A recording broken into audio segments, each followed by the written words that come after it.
Birthday పార్టీస్‌కి వెళ్లి చాన్నాళ్ళయింది. Kadiyapulanka birthday పార్టీకయితే వెళ్తున్నాము. ఇంక చకచకా అయితే రెడీ అయిపోయి వెంటనే పార్టీకి స్టార్ట్ అయిపోయాము. నైట్ జర్నీ గురించి చలైతే ఇరగేసేసిందండి. అక్కడికెళ్ళాక తెలిసిందేంటంటే వాళ్ళది కడిపులంకే గాని కడియం జీఎన్ఆర్ కన్వెన్షన్ హాల్‌లో అయితే పార్టీ అరేంజ్ చేశారని. మేము వెళ్ళేసరికి బర్త్‌డే బుడ్డమ్మ కూడా వస్తూ ఉంది. ఈ బుడ్డమ్మ పేరు దర్శిని. ఇంకా బర్త్‌డే పాప ఎంట్రీ కోసం అయితే ప్లానింగ్ జరుగుతూ ఉంది. ఈ గ్యాప్ కూడా వదలకుండా అయితే ఫోటోస్ దిగేస్తున్నారనమాట. ఇంక ఎంట్రీ వచ్చేసరికి చాలా బాగుందండి. ఇంకా పాప అలా కారులో వస్తుంటే వాళ్ళ అమ్మ నాన్న పక్కన నడిచి వస్తుంటే భలే అనిపించింది. పాప ఎంట్రీ అయిపోయాక రెడీ చేయడానికి లోపలికి తీసుకెళ్లారనమాట. ఈ గ్యాప్ మనం వదలకుండా తినడానికి అయితే వచ్చాము. పానీపూరి చాట్ మాక్సిమం అన్ని టేస్ట్ చేశాను. కానీ నాకు బాగా నచ్చింది అక్కడ వేడివేడి బొబ్బట్లు వేస్తుంటే అలా తింటూ ఉంటే సూపర్ ఫీలింగ్ అనమాట.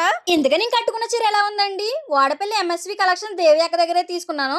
బ్లౌజ్ కూడా అక్కే వర్క్ చేశారు. కొన్నప్పటికన్నా కట్టుకున్నాక చాలా బాగా అనిపించింది నాకు. ఇంకా లోపలికైతే వచ్చామండి.